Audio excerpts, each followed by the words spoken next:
नमस्कार। एक और टिप्पणी के साथ मैं अतुल चौरसिया। हरिशंकर परसाई का बहुत लोकप्रिय कथन है, मूर्खता का आत्मविश्वास सबसे चरम पर होता है। यह अलग बात है कि कोई भी खुद को मूर्ख कहलाना पसंद नहीं करता, लेकिन इस दुनिया में जो भी थोड़ी बहुत खुशी, चेहरों पर मुस्कान बची हुई है, वह मूर्खता के इस चरम आत्मविश्वास के कारण ही बची हुई है। अच्छी बात यह है कि मूर्खता पर कोई कानूनी रोक टोक नहीं है। जब चाहे जैसे चाहे इसका प्रदर्शन कर सकते हैं। हाँ, मूर्खता के ऊपर हंसने की कानूनी कीमत चुकानी पड़ सकती है। मसलन मूर्ख की मूर्खता पर आपने प्रतिक्रिया दी तो संभव है कि आपको मानहानि की चपेट में लपेट लिया जाए। तो गए हफ्ते मूर्खता का घोड़ा तगड़क तगड़क दौड़ रहा था।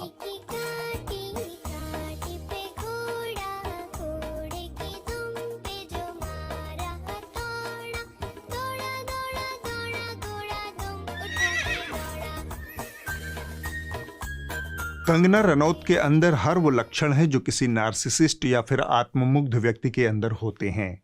ऐसे लोगों को लगता है कि नीले आसमान के नीचे अखिल ब्रह्मांड की सभी समस्याओं का हल उनके पास है।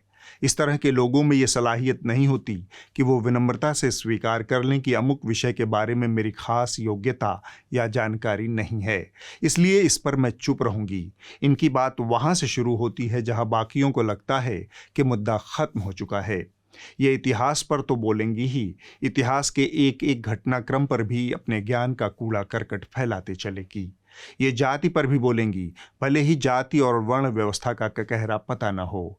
ये किसानों पर भी बोलेंगी, ये विदेश नीति पर भी बोलेंगी, ये संसदीय परंपराओं और प्रक्रियाओं पर भी बोलेंगी, और सांप्रदायिकता पर तो इनका विशेषाधिकार है ही। साथ रहेंगे नेक रहेंगे, बटेंगे तो कटेंगे नहीं होनी चाहिए। बटेंगे तो कटेंगे। बटने और कटने वाली बात पर हम बाद में विस्तार से बात करेंगे। पहले किसान आंदोलन पर मोहतरमा के खालिश विचार जान लीजिए।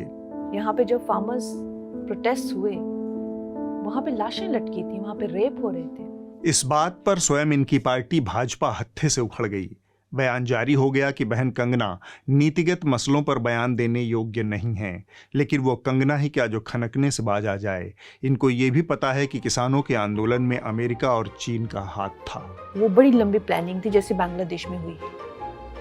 तो इस तरह के षड्यंत्र, और आपको क्या लगता है किसानों, चाइना, अमेरिका, इस तरह की जो विदेशी जो शक्तियां हैं वो यहाँ काम कर रही हैं। और जब पलट कर ये पूछ लिया जाए कि कहाँ से अमेरिकी हाथ की खबर आपके हाथ लगी, तो अल्ल बल्ल जो मुंह में आया बहन ने उगल दिया। तो आप जब कह रही हैं कि यहाँ पे जो किसानों का प्रोटेस्ट हो रहा था उसके पीछे अमेरिका का हाथ था, तो सोर्स ऑफ इन्फो क्या है इसके पीछे? देखिए, जैसे मैंने आपको कहा कि मुझे जो अब डायरेक्शंस मिली हैं कि I stand with the party stand, I stand with parties policies. मैंने जो कहा अपनी परसेप्शन पे बेस्ड। यह आत्ममुग्धता और अधिनायकवादी प्रवृत्ति का नमूना है। पता हो न हो, कोई स्टडी हो न हो, बस ठेल दो, और जब पलट के सवाल आ जाए तो दाएं बाएं मिमियाने लगो। इंटरव्यू की धकापेल में कंगना के साथ इसी तरह की स्थितियां कई बार दरपेश आई। बहन को लगा कि जवाब देने की बजाय सवाल पूछने वाले की भूमिका पकड़ ली जाए तो ज़्यादा बेहतर है, वो ज़्यादा आसान काम है। सो बहन खुद ही सवाल पूछने लगी। ऑन व्हाट बेसिस उनको ये उपलब्धि क्यों मिली है? ऑपोजिशन लीडर करने के लिए उन्होंने क्या तीर मारा है, क्या मुझे बता सकते हैं? जवाब सुन लीजिए, लेकिन जवाब में कोई मजा नहीं है। जवाब के बाद आई कंगना की प्रतिक्रिया में लाखों का मजा है। 10% सीट्स चाहिए होती हैं लीडर ऑफ ऑपोजिशन के लिए, उनको आई हैं। 55 सीट्स चाहिए होती हैं, उनको 99 आई है, तो मिल गया। मिमियाई आवाज में ज्ञान सागर कंगना जी की प्रतिक्रिया देखिए। ठीक है, अगर आपको ऐसे बात करनी है तो फिर इसका कोई जवाब हो ही नहीं सकता। दोस्ती बनी रहे टाइप मामला हो गया। खैर, राहुल गांधी तो फिर भी 10% से ज्यादा सीटें लाकर नेता प्रतिपक्ष बने हैं, लेकिन कंगना जी से अगर यह सवाल पूछ लिया जाता कि राजनीति में वो किस योग्यता और योगदान के दम पर संसद में बैठी हैं, तो फिर बदमजगी पैदा हो जाती। बहन जाति व्यवस्था और वर्णाश्रम के मामलों की भी विशेषज्ञ हैं। सुनिए जातिगत जनगणना के सवाल पर उनके राष्ट्रहित वाले विचार। कोई पता नहीं, कुछ पता नहीं, मेरे आसपास के लोगों की कोई जात का कुछ पता नहीं, पता ही नहीं। क्यों पता करना है भाई? क्यों करना है? आज तक नहीं पता किया, अब क्यों करना है? अंग्रेजी का एक शब्द है इग्नोरेंट। हिंदी में आसपास का ही शब्द है अज्ञानी या फिर अनभिज्ञ। हमारे देश में अपने आसपास की सच्चाई से अनभिज्ञ सवर्णों में यह समस्या बीमारी की तरह मौजूद है। मुझे तो पता ही नहीं कि मेरी जाति क्या है, या मुझे नहीं पता कि मेरे कलीग्स, मेरे दोस्तों की जाति क्या है। इससे मिलते जुलते वाक्य इस देश का प्रिविलेज्ड सवर्ण तबका धड़ल्ले से इस्तेमाल करता है। यह सिर्फ एक सवर्ण ही कर सकता है, क्योंकि वह खुद जाति की कसौटी पर कभी कसा नहीं गया है। इस देश के सवर्णों के पास जाति के रूप में एक अदृश्य कल्चरल कैपिटल, बोले तो सांस्कृतिक पूंजी मौजूद है, जो कदम कदम पर उसके लिए रास्ते खोलते चलती है। ऐसे ही अनगिनत इग्नोरेंट सवर्ण जमात की मौसी हैं कंगना रनौत। ऐसे लोगों को जातिगत जनगणना क्यों चाहिए? जनरल नॉलेज की यह स्थिति है कि पता इनको देश के पहले दलित राष्ट्रपति तक का नहीं, लेकिन मेरिट पर इनकी बपौती चलती है। पहले जब राम कोविंद जी आए, पहले दलित राष्ट्रपति वो बने, दूसरे है ना? के.आर. नारायणन पहले थे। Sorry for my misinformation. Ram Kovind ji आए। जातिवार जनगणना नहीं होनी चाहिए, यह तो इनके अवसरवादी व्यक्तित्व का एक पहलू है। इस तरह की अनेक अवसरवादिता ये बेशर्मी से माथे पर मुकुट की तरह सजा कर रखती हैं। इसे समझने के लिए कंगना के हालिया कुछ इंटरव्यू में कही गई बातों पर ध्यान दीजिए। इनको आज़ादी 2014 में मिली। इसका तर्क ये है कि उसके पहले इन्हें देश छोड़ने के लिए मजबूर किया गया था। इनका काम धाम बंद हो गया था। ये देश छोड़कर अमेरिका में बसने जा रही थी। सुनिए इनके विचार को। और आपको ये पता होगा, ये भी मैंने कही कि मैं अमेरिका चली गई। अच्छा, जी, कब? 2009 में, 10 में मैंने वहां पे कैलिबिसिस करके मैं जाके अपने जो भी रोल मुझे मिल रहे थे। You shifted to LA? हाँ जी, मैंने घर ले लिया वहां पे। इनका धंधा बंद हो गया। इन्हें फिल्में नहीं मिल रही थी। इसके लिए पूरा देश जिम्मेदार था। कांग्रेस खास तौर पर जिम्मेदार थी। गुलामी की उस अवस्था में इन्होंने अमेरिका में बसने का निर्णय किया। काफ़ी अक्षय कुमार टाइप देशभक्त हैं ये। जब तक धंधा चला तब तक भारत के, नहीं तो कनाडा या अमेरिका के हो लिए। वाह देशभक्त वाह। ऐसे ही नहीं, अमेरिका से लेकर कनाडा और इंग्लैंड तक अवैध रूप से घुसपैठ करने वाले हिंदुस्तानियों की संख्या बढ़ रही है।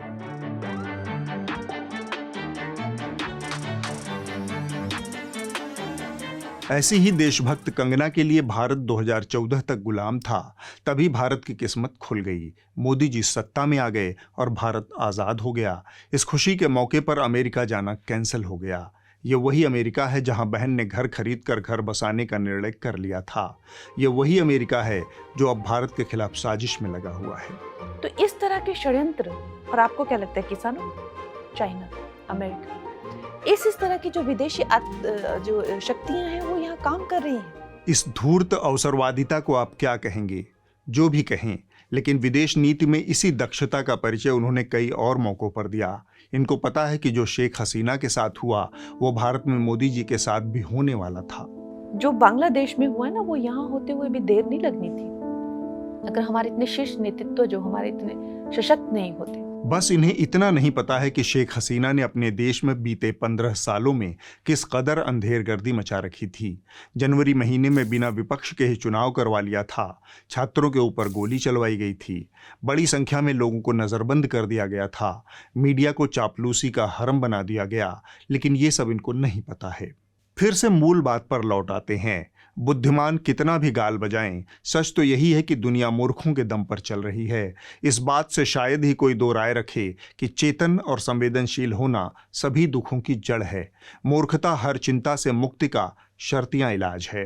गोस्वामी तुलसीदास ने अपने गहन शोध के आधार पर यही निष्कर्ष दिया था, सबसे भले विमूढ़ जिन्हें न व्यापहि जगत गति, यानी वो मूर्ख भले हैं जिन्हें दुनिया की गति से कोई फर्क नहीं पड़ता। तुलसीदास की प्रशंसा से यह बात सिद्ध होती है कि मूर्खों का अस्तित्व आदिकाल से है। इस परंपरा में कालिदास सबसे शुरुआती लैंडमार्क बनकर उपस्थित होते हैं। कहानी है कि वो जिस डाल पर बैठे थे उसी डाल को काट रहे थे। इसी मूर्खता से उनका भाग्योदय हुआ था। आप अपने आसपास देखिए, प्रचुरता में ऐसे लोग नजर आएंगे जो अपनी डाल को काट रहे हैं और जमकर विकास कर रहे हैं। कोई परिवार की तो कोई समाज की डाल काट रहा है। बहुत से लोग देश की डाल भी काट रहे हैं। शोध बताते हैं कि परिवार और समाज के मुकाबले देश की डाल काटने से ज्यादा लाभ होता है। तुलसीदास की बात को ही दुनिया के अनेक बुद्धिजीवियों ने भी अलग अलग तरीके से व्यक्त किया है। क्या सुकरात और क्या शेक्सपियर। सुकरात कहते हैं कि मैं केवल एक ही बात जानता हूं कि मैं कुछ नहीं जानता, मैं अपने को अज्ञानी ही मानता हूँ। Shakespeare as you like it नाटक में इसी बात को अलग तरीके से कहते हैं। मूर्ख स्वयं को विवेकवान समझता है और विवेकवान स्वयं को मूर्ख। विवेकी और मूर्ख में बस यही भेद है। मूल बात वही है जो परसाई जी ने कही थी कि मूर्खता का आत्मविश्वास प्रचंड होता है। सालों से हमारा घोघा बसंत मीडिया बगुलों को हंस साबित करने में अपनी जान लड़ाता आ रहा है। कंगना विवाद में भी उसने वही भूमिका अख्तियार की। बिना किसी सत्य या तथ्य के कंगना ने किसान आंदोलन को चीनी अमेरिकी षड्यंत्र बता दिया।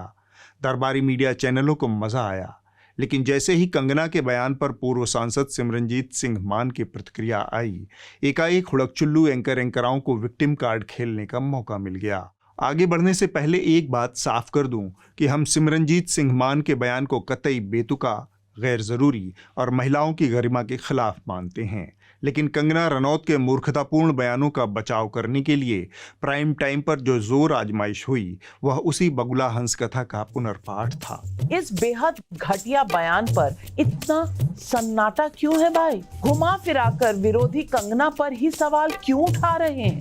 जोर तो ये सब मिलकर लगा रहे थे, लेकिन मजाल क्या कि किसी ने कंगना से कोई सवाल पूछा हो। मैं कह रहा हूँ ना, साइलेंट मोड में चले गए सब। राहुल गांधी, प्रियंका वाड्रा कई बार महिला सुरक्षा और महिला सम्मान की बड़ी बड़ी बातें कर चुके हैं। मतलब आप कह सकते हैं कि एरोप्लेन मोड में चला गया।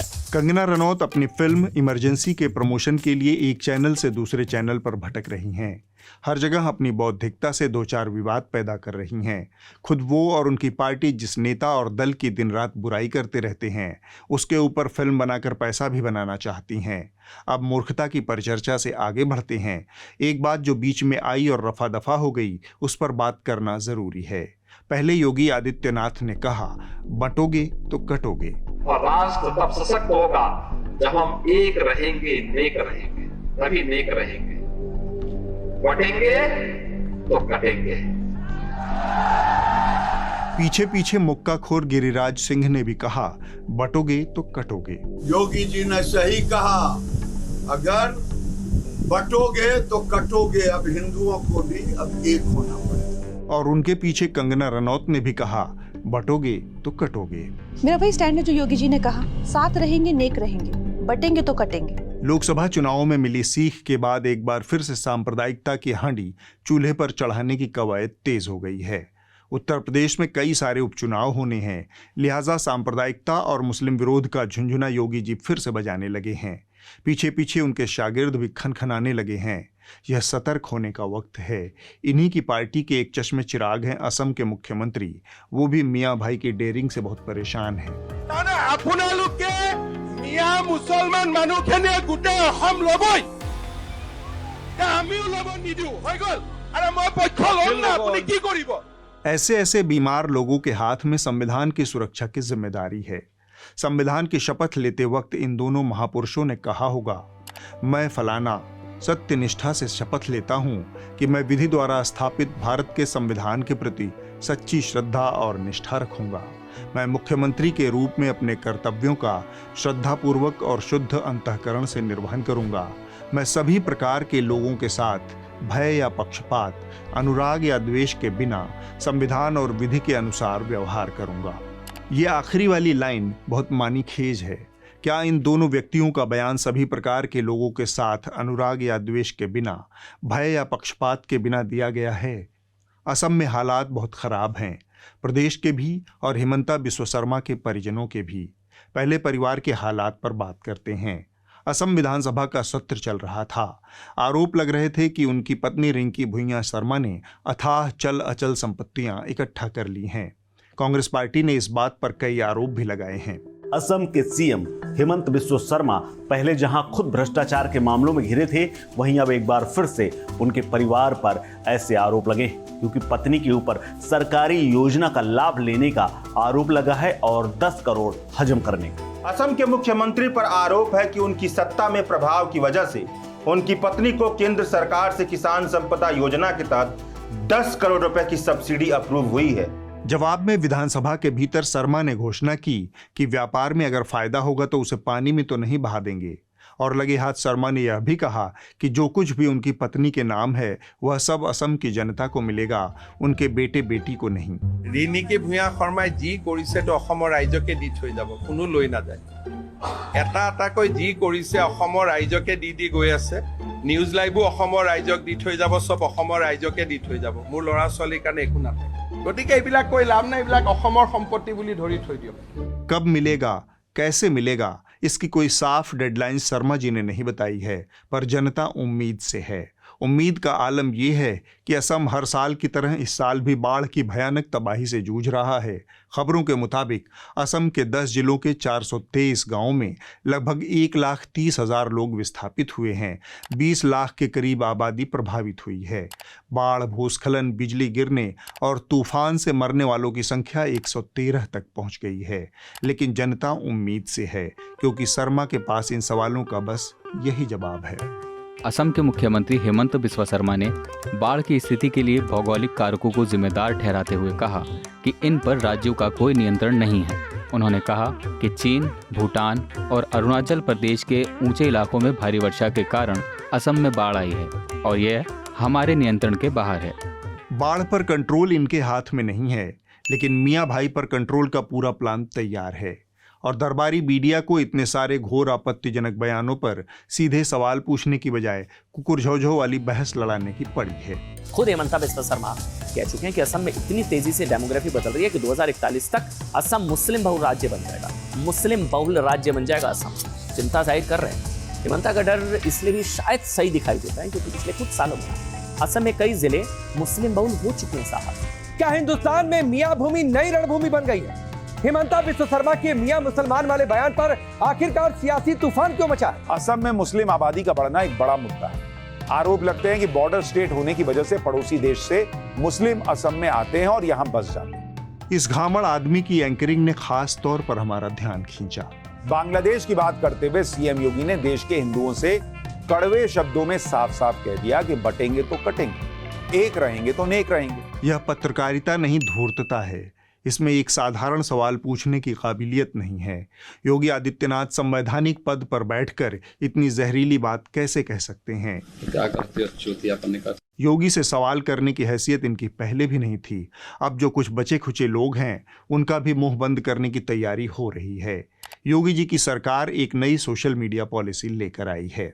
इस योजना के तहत सोशल मीडिया इन्फ्लुएंसर्स के लिए यूपी सरकार ने 2 से 8 लाख रुपए प्रति महीने कमाने का एक सुनहरा मौका दिया है। इस योजना में social media platform Facebook, Instagram और एक्स की एक कैटेगरी है और दूसरी कैटेगरी यूट्यूब चैनल्स की है।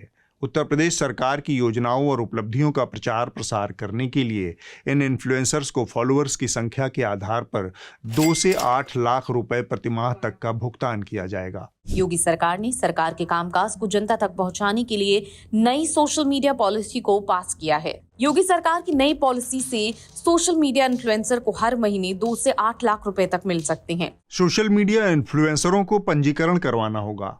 इसके बाद सरकारी योजनाओं और उपलब्धियों का ढिंढोरा वीडियो, ट्वीट्स, पोस्ट और रील्स के जरिए पीटना होगा। और सबसे ज़रूरी बात, अभ्यर्थी ध्यान रखें कि ज़रा भी दाएं और बाएं हुए तो सरकार विरोधी कंटेंट, अभद्रता, अश्लीलता या फिर राष्ट्र विरोधी कैटेगरी में डालकर आपको दाएं या बाएं से सीधे रास्ते पर लाने का प्रबंध भी इस नीति में किया गया है। अगर कभी यूपी सरकार को लगा कि कंटेंट अभद्र, अश्लील और राष्ट्र विरोधी है तो उन पर कानूनी कार्रवाई भी हो सकती है। पत्रकारिता के पैमाने पर आप इस योजना को कैसे तौलेंगे? कुछ बरस पहले पत्रकारिता में पेड न्यूज की बीमारी डायग्नोज हुई थी। मीडिया संस्थान पैसा लेकर नेताओं की मनमाफिक खबरें दिखाते थे, खासकर चुनावों के समय। इसे गंभीर बीमारी मानते हुए हमारे चुनाव आयोग ने कभी सुप्रीम कोर्ट में एक याचिका दायर की थी और ये कहा था, बहुत ज्यादा प्रसार वाले समाचार पत्रों में प्रत्याशियों के नाम से जारी बयानों में उनके रिकॉर्ड और उपलब्धियों की प्रशंसा करने के साथ मतदाताओं से सीधे वोट देने की अपील की जाती है। ऐसी खबरों को चुनाव आयोग सामान्य खबर नहीं बल्कि पेड न्यूज मानता है। याचिका में आगे ये कहा गया था, यदि फ्री स्पीच की आड़ में इस तरह के जानबूझकर प्रचार वाले संबोधनों को चुनाव के समय छूट दी गई तो पहुंच वाले उम्मीदवार इसका लाभ उठा लेंगे। ये वे उम्मीदवार होंगे जो मजबूत नेटवर्क रखते हैं और मीडिया में जिनकी खास पकड़ है। ऐसे उम्मीदवार समाज में अपने प्रभाव का लाभ उठाकर ऐसी छुपी हुई सेवाओं के जरिए विपक्ष के खिलाफ असामान्य बढ़त बना लेंगे। लेकिन यह न्यू नॉर्मल का समय है, न्यू इंडिया में न्यू नॉर्मल। अब पैसा देकर योगी जी अपना और अपनी पार्टी का गुणगान करवाएंगे। यह किसी भी लिहाज से पेड न्यूज तो नहीं होगा, क्योंकि सरकार कानून बनाकर इसे वैध कर रही है। चुनाव आयोग और सुप्रीम कोर्ट बैठकर झाल मजीरा बजाएं। हम बस आपको एक ही बात कहेंगे, इस समस्या का इलाज है सब्सक्रिप्शन आधारित पत्रकारिता। सरकार और कॉरपोरेशन के विज्ञापन पर निर्भर मीडिया जी हुजूर माई बाप वाली पत्रकारिता से आगे नहीं बढ़ सकती। न्यूज लॉन्ड्री को सब्सक्राइब करें और गर्व से कहें, मेरे खर्च पर आजाद हैं खबरें। अब इस हफ्ते की रिपोर्ट का समय हो गया है। जो कही जा रही थी बातें कि अंदर में भी... इस हफ्ते की रिपोर्ट बीबीसी हिंदी से है। गुजरात में लगातार हो रही बारिश के कारण कई जिलों में स्थिति गंभीर हो गई है। वडोदरा, मोरबी और पोरबंदर जिलों में जीवन अस्त व्यस्त हो गया है। सौराष्ट्र और कच्छ में भारी बारिश से हालात गंभीर बने हुए हैं। खबरों के मुताबिक गुजरात में अब तक 26 लोगों की जान जा चुकी है। गुजरात के वडोदरा में बाढ़ के चलते हालात बेहद गंभीर बने हुए हैं। शहर में घुसा विश्वामित्री नदी का पानी धीरे धीरे उतर रहा है। हालांकि कई इलाकों में अब भी बिजली की सप्लाई नहीं हुई है और लोगों को बीते 3 दिनों से खाने के सामान, दूध और पानी के लिए परेशान होना पड़ रहा है। इन सभी के बीच जरूरी सामान की कालाबाजारी भी शुरू हो गई है, जिसकी वजह से स्थानीय लोग परेशान हो रहे हैं। अगले हफ्ते होगी एक और टिप्पणी। नमस्कार।